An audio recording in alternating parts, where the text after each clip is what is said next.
Gibson of the International Secret Police.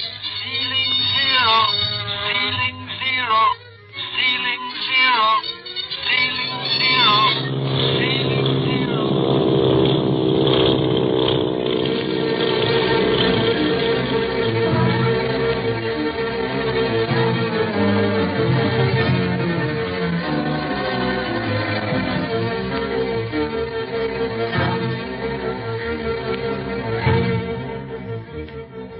In the last episode, you remember, Speed, Clint, and Barney arrived at Honolulu under assumed names and disguises. That same day, Speed rescued little Jean Kingsley from drowning at Waikiki Beach, and through his heroism, the boys became acquainted with Marcia Winfield, her governess. The little girl heard the boys call one another by their true names during the excitement of her rescue, and speaks of this at dinner that evening. They deny it, of course, since utmost secrecy must surround their real reason for making the Clipper trip. The capture of the criminal, the octopus. Clint figures that they will leave the islands in the morning, however, and thus escape the danger of being identified as members of the International Secret Police. But a note is brought to the table where they are dining with Miss Winfield and Jean. It is signed by the octopus and warns them to turn back before it is too late. Marcia takes this as a personal warning, saying that the criminal has brought tragedy into her life and that she is taking Jean to her father in China in the morning on the Clipper ship. She begs their protection for the duration of the trip, and the boys promise it, though it may complicate matters even more. Just now, we find Jean and Speed on the veranda of the Royal Hawaiian Hotel that same evening. The water looks like diamonds sparkling in the moonlight, doesn't it? Earl, I'm talking to you. What? I bet your name is really Speed and not Earl at all. That's why don't you answer me when I call you Earl? Didn't answer because I was thinking about something else. And I wish you'd get over that silly idea about my name being Speed.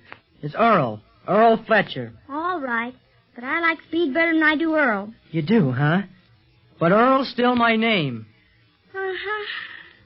And the water still looks like diamonds sparkling in the moonlight, doesn't it? No.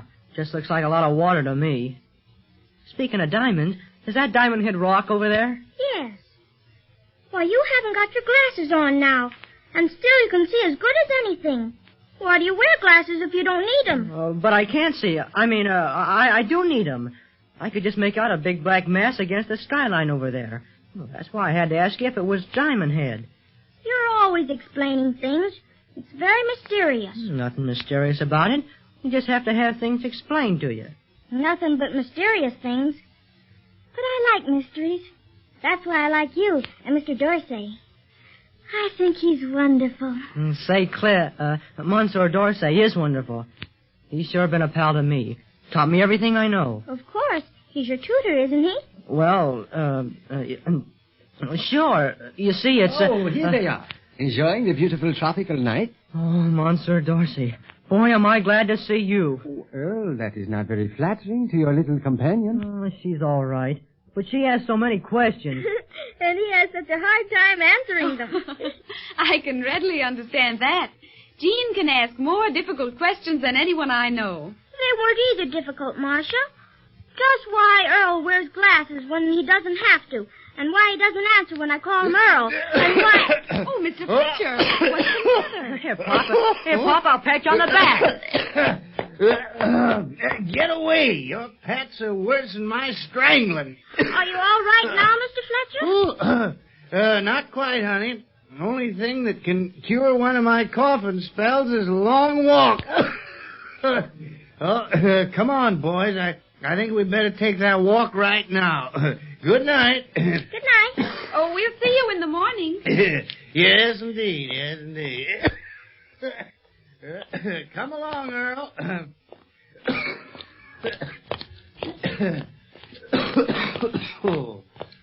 Phew. That coughing spell of yours sure got us out of a tight pinch, Barney. Sure was lucky you swallowed wrong. Swallowed wrong? Wait a minute. I was using my brains, kid. Brains that Clint thinks I haven't got. Oh, quit boasting. Let's head for the telegraph office. I must send a cable to the chief. About the jewel smuggler being aboard the plane? Yeah, this is the first time that we're completely unobserved. Now's our chance to really get down to business. Are you going to wire Chief Riley direct, Clint? Not exactly, Speed. His name, address, and, of course, the message will all be in code. Yeah, I know the business. Instead of cabling Chief Riley, International Secret Police, International Building, New York, we send it to Fifi's Hat Box, Fifth Avenue. Fifi's Hat Box? Yes, we're using a millinery store as a front. Something to tie in with my French disguise. You see, Fifi is supposedly my sweetheart, to whom I send letters and cables telling of my undying devotion. But really, you're talking about smugglers and adventures. Hot dog! And so Chief Riley's Fifi. Can't you just picture the chief making a hat? Oh, here, quiet. Even though the street is practically deserted, you don't have to shout everything, you know. Oh, we're safe enough. By the way, you going to tell the chief about Miss Winfield and Jean over hearing us call one another by our right names? No, after all, they may have completely believed our explanation. Miss Winfield, maybe. But not that Jean. She's got a memory like an elephant. Well, at least they won't be able to give us away until we reach Hong Kong, if we're going to protect them from the octopus on the rest of the trip. Don't kid yourself, buddy. From the way this trip has begun, anything can happen. But right now, let's get this cable off to the chief, huh? Speaking of our secret code, Clint, have you got the key to the code written out so as I can memorize it like the chief told me? Yes, I have, Speed. And the chief was more than right when he told you to memorize the key, so that you can decipher any of our messages to and from him without referring to the paper. I'll say so. There'll be many a time when you won't have a chance to look up the messages from the code key. I know. I would have memorized the key long before we left Alameda, if I'd known I was going to really be one of the secret police. I didn't even know you had a code. Clint never told me about it. Well, after all, I am in the secret police, Speed. The pride of the service. Now, don't start heckling, Barney, or I'll never find out about the code key. Where have you got it hidden, Clint? Well, it's in my belt buckle, Speed. Belt buckle? Yes, it has a false back, which can only be moved by pressing a tiny spring. It's such a complicated thing that it makes a very safe hiding place. Why, the cleverest man would never dream it was anything more than an ordinary belt buckle. Gee, no. I've seen it hundreds of times and never guessed it held anything more than your belt. Well, I'll show you how it works later on. Now, we'd better get to that code message off to the chief.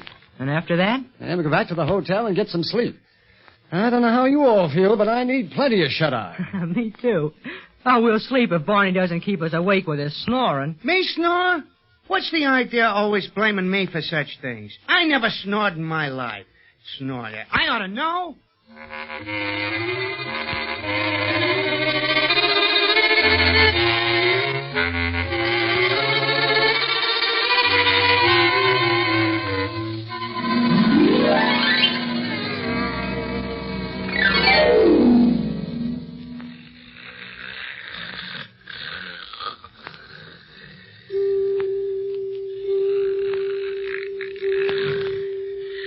What the stuff? Gee whiz, Barney can sure snore. Wonder if that's what woke me up. Well, can't be, because he's been doing that ever since he went to sleep. I can't sleep, so I think I'll go out and see what I can see from the balcony. If I can get out of bed without waking up Clint. Golly, this bed's creaking's almost as loud as Barney's snoring. Gee, this Hawaiian moonlight's sure pretty. What was that? Sounds like it came from below the balcony. Something's crawling up the vines, trying to get up on our balcony. Clint, wake up. Huh? What's that? What's wrong, Speed? Somebody's crawling up to our balcony. Whoever it is, I'll have to fall over Barney to get in here. He would drag his bed in front of the French door so he could get enough air. Good thing. His snoring will cover whatever noise we make. Yeah. You slip out of bed on your side, Speed, and I'll do the same. And make as little noise as possible. Yeah. There. Now, keep in the shadows until you get to the French door, Speed. We'll wait for him on either side. Boy, he's kind of in the way. He'll get more air if that guy comes through. See, listen. Speed. There's his shadow falling over Barney. He'll be in full view in a minute. I see it. He'll be inside before we can reach the French doors, Clint. Yeah, maybe, but we still have the odds on our side. He's in light and we're in shadow. He won't be able to see us until he's clear out of the moonlight. Look, there he is. Yeah, keep down, Speed. And one thing more. If he has a gun, stay out of it entirely. Drop to the floor and leave him to me. Oh, Clint. Orders? Yes, sir. Gee. Oh, Barney doesn't pick this time to wake up. Our visitor hopes so, too. Oh, look. Look, He's frozen in his tracks. What's Barney saying? He's talking in his sleep. Look, the man on the balcony's coming closer. He wants to hear what he's saying, too. Wait, the man's pulled a gun. Now listen, you stay out of this, Speed. I'm going to crawl along the floor so I'll be near Barney if this fella tries any rough stuff. I'm coming, too. You are not. I've got to, Clint. Barney needs help. All right, then come on, but stay close to the floor. Oh, Marcia, you've got beautiful eyes. Oh, but I gotta be true to Fifi. Fifi, Marcia, Fifi.